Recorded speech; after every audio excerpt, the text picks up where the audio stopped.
Very good afternoon. Look, the second discussion I thought we'd have in this hour is, guys, sort of a serious one. I don't know what came over me today. But I thought, in reading sort of all the commentary over the last week or so about home ownership and about changes, about finance and about the cost of housing, about whether young people are being priced out of housing, that sort of stuff. And there's a conversation that's been going on for a while. The issue of housing affordability in Australia and in perhaps Sydney and New South Wales in particular.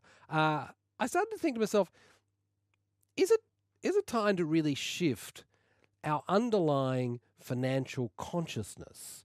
If we think of how, I think of how steeped I am in the notion of home ownership. I think of how implicit that's been through my entire life, that I would attempt to own real estate, a property of some sort. I would live in that. I would then try to move up, both by paying it off and perhaps by some, if there was an improvement in prices and that sort of stuff. And that's, I would get to owning the family home at some point. I remember, I think the first place we bought a little apartment, and I think the real estate agent gave us a brochure. It was like he outlined how home ownership should work from here on. It's like, here you are buying your first apartment now. Children will come along, you'll want to upgrade. Well, you might upgrade to another one there, and then you should look at buying the family home. Like, this will be the family, there'll be 3 real estate purchases, and that final one will be the one that's you're going to raise the children in, and all the sort of issues around that and how to get yourself into that financial position. That's what I mean by it's the absolute underpinning. It's like a article of faith, for pick up on some of the previous discussion, that this is how you should operate to be financially successful and how to get ahead in Australia. Well, do we need to shift that? Are we going to need to shift that? I'm starting to think about, perhaps not so much myself, but what I might tell my children, as they come into adulthood and that sort of stuff. Do we, if you're 40, 50, 60, start to need to think about having different discussions with your children? And do younger people, you're 20, 30, 40, do you need to be starting to shift your thinking? 1300 222 702 is our number if you'd like to join in the discussion. I've got some good people to talk to. We're going to talk to John Daly, he's CEO of the Grattan Institute, Claire Mackay, independent financial planner, and Peter Switzer, financial consultant as well. Let's start with John Daly perhaps and see what he's got to say on this. John Daly, good afternoon. Good afternoon. Do you think we might be looking at such a change in how we operate here that it will be worth changing our thinking? We may well have little choice. If you look at how fast rates of home ownership are falling in Australia amongst young generations, there's a reason why there's lots of parents saying, my child can't afford to buy a house. So yes, we may have no choice. Whether that would be a good thing is another question. Whether we should be trying to adopt policies that at least slow that down, there's a lot to be said for it. And of course, if things are going to change, then we'll need to look at a series of other policies around, for example, renting, around the way that the age pension assets test works, to see if they're appropriate in a world in which there are far fewer people owning their own homes. Well, I suppose I'm thinking about it from a pragmatic sense almost, like, do you think it is, like, really, if we're starting to look now that a lot of people are priced out, well, then they do have to change their thinking. And what might that thinking be? How would you change your thinking around this? Well, inevitably it will be the thinking of people on lower incomes. One of the things that's really shifted is that the fall in home ownership is much higher for people on low incomes. So we used to be a country in which didn't matter what your income was, chances are you became a homeowner. Now we're very much a country of have and have-nots. If you've got a high income, you will almost certainly own a home. If you have a low income, very probably you won't. Now, that implies lots of changes in thinking. Yeah. Again, big question about whether that's the kind of country we really want to be. Yeah. I suppose I'm just wondering whether are we better off heading towards that change in thinking rather than sort of seeing everything in terms of almost like failure if you don't get to own your own home? You certainly don't want to put a social stigma around the fact that people are renting. And we do, as I said, need to look at other policies that make renting worse than it would be otherwise. So in Australia, tenants relative to tenants elsewhere in the developed world have relatively few rights. It's very easy for landlords to get the tenant to leave. By and large, you're not allowed to have a pet, or at least you need to have the owner's permission to have a pet. Often, usually, indeed, you need to get the owner's permission even to hang a picture on the wall. Yeah.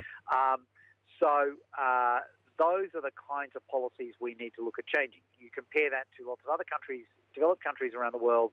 It's much more typical to have long-term leases that go for 3, 4, 5 years, much more likely to have tenant rights to have a pet, to put things on the walls and so on. Yeah. John Daly's with us, CEO of the Grattan Institute, and we're talking about whether we need to change our thinking. Are we a bit stuck with home ownership in a sense? Is it going to remain, perhaps in policy terms and in the legislation that we live with, it'll remain the focus? Claire Mackay joins us. She's an independent financial planner. Claire, what are you thinking? Do you think are we sort of stuck with it? Well, from a policy perspective, I mean, when I'm working with families and individuals, it's not about what everyone else is doing. It's about their desire to have a secure place to live. And I think John tapped on those issues around if you're a renter in Australia, we don't have the culture of long-term renting like there is in Europe. And so particularly as John mentioned, for those with lower incomes, housing security as you become older is a big concern. So it's the Australian dream, as you mentioned it in your opening. It's all about what we all aspire to, but it's also about what do the numbers tell us and is it affordable? And when I'm working with clients, it's about what do your numbers enable you to do so that you're not financially stressed. Do you ever say to people you should forget about owning a house? No, because I don't tell my clients what they can and can't do, but rather we do the numbers. It's not about how much the bank will lend you, but rather how much can you afford to repay. But that's what I mean. Are you starting from a fundamental viewpoint that the best thing you can do, we've got to do everything we can to get you owning a house? Or do financial planners ever sit down and go, let's look at not owning a house and see what that means? Absolutely, because it's all in the mix. We've got clients who go through the numbers and say, you know what, the financial stress, I can be flexible, with my resources, but it's, I think for most people, particularly as they're nearing towards the end of their working life, housing affordability is a big concern if you don't own your own home, because that is going to eat into a chunk of your savings. Peter Switzer is with us as well, financial consultant. Peter Switzer, I mean, all of what, this is how it's been. You should own a home. You'll have a better sense of security, perhaps at the end of your life if you own a home. If that's not going to be the case, we need to change our thinking now, don't we? Yeah, and let me start off where you started off in posing the question. What is it I tell my children? Well, knowing you, James, I think the best thing you can do is tell them nothing. Right. Because, I'm not saying I'll be giving them advice. No, but the funny thing is, it was really easy for parents to say, go and buy yourself a house. But, I've got to say, I really wish my parents, when I was 21, had said, go and buy a house at Clovelly, where a semi was $37,000 in the 70s. Yeah. And negatively gear it. John Daly would be shaking his boots hearing me say this, but that was great advice in 1970s. Yeah. Because in 1970s, most people thought negative gearing was something wrong with your car. Right. And so what I think is happening now, and Claire's absolutely right, when we talk to clients, we just say, well, look, let's have a good situation. But the one thing we can't do is really be terrible on our clients when it comes to goals, because the goal often is, as you pointed out from this whole question, people do want to own a house. But what's happening, mate, now is a lot of people are saying, right, I want to live where all these crummy old baby boomers won't move out. They're living longer, the sons of so-and-so, staying in all the suburbs we want to be in, like Paddington and Crow's Nest and all that sort of stuff, and we can't get them out.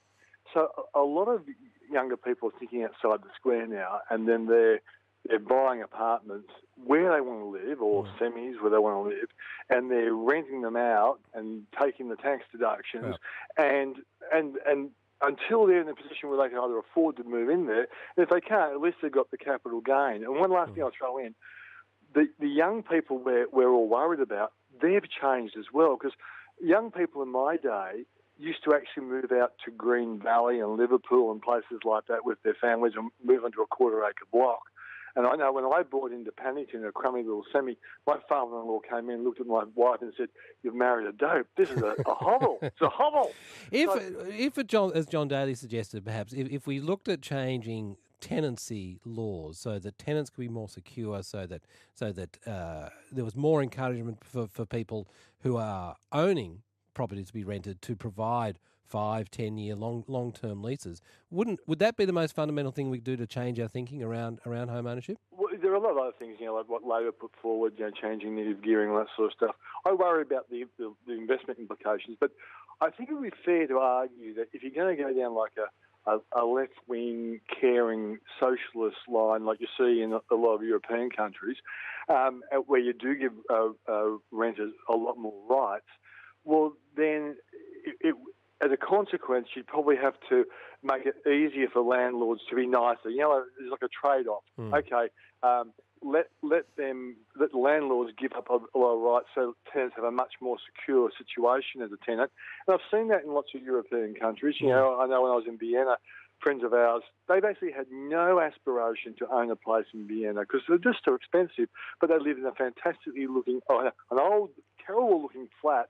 But when you went inside, it was absolutely beautiful. Yeah. But they had a house in the country. They bought something cheap in the country. And I think that's the kind of change we're going to see going forward. It's like the Manhattanisation of Sydney, where younger people say, well, I want to live in the CBD. I can't buy there, therefore I'll rent. But I'll have a nice place in the mountains or up the Central Coast or something like that. That's what I think. Peter Switzer with us, John Daly and Claire Mackay as well. We're talking about, do we really need to fundamentally change our thinking around home ownership? John Daly, I suppose I'm thinking that if we don't make these sort of fundamental changes, aren't we going to continue to leave a lot of people behind? If there's not fundamental change in both our thinking and perhaps in legislation, then there's going to be people sort of trapped by going for what they should be doing in the current sense, but that's not really going to be possible. There is a real danger of that, particularly given the way that we've set up retirement in Australia. The way that retirement in Australia works is if you own your own home, and even if you've got nothing else, the age pension is not too bad. And most people who own their own home, even if they're fully dependent on the age pension, have a reasonably happy retirement. If, on the other hand, you don't own your own home, then retirement is a lot more difficult. And, of course, one of the things that exacerbates that trade-off is we've got these age pension rules that essentially take into account the first $140,000 or so of the value of your home and otherwise ignore it. And of course, that's another part of one of the things that's going on here. Why is it, it is worth just stepping back and saying, why is it that we're seeing falling rates of home ownership amongst younger people and increasing rates of second investor home ownership amongst older people? Because one of the things that's happening is we're seeing a very substantial shift in wealth towards older generations, essentially because they happen to own property at the time that interest rates fell and therefore asset prices rose, and they happen to own property at a time in which we didn't tax the returns to rises in property values or returns to property particularly highly. Yeah. So that's what's going on. You can understand, and I think one of the things that does have to be brought into this conversation, younger people, according to the surveys, have exactly the same aspirations for home ownership as their parents.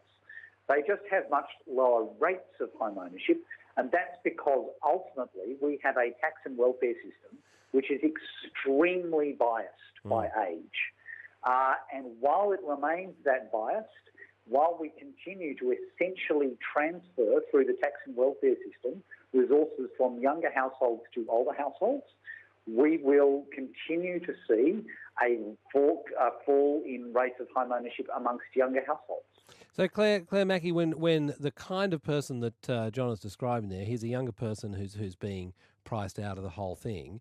What do you say to them? What kind of? I mean, one of the things that I wonder is if I was starting work today and I'm 25 or something like that, and I've got my first job, I'm going to be paying into super, aren't I? Is that going to be what I'll be relying on? Well, I'll have more super than I'm going to. The 25-year-old me is going to have more super than I'm going to have. You know what I mean? So is that a good thing? So, when you think about all of the great financial habits that people in their 20s can start with, you know that 9.5% of your salary is going into super. We do know that that's not going to be enough. So there does need to be a discussion that, from a policy perspective, we've got to move the discussion to moving that higher. But we also need to talk about personal responsibility to encourage additional savings, particularly for women, because we know that there is discrepancy between the genders and when you're out of the workforce.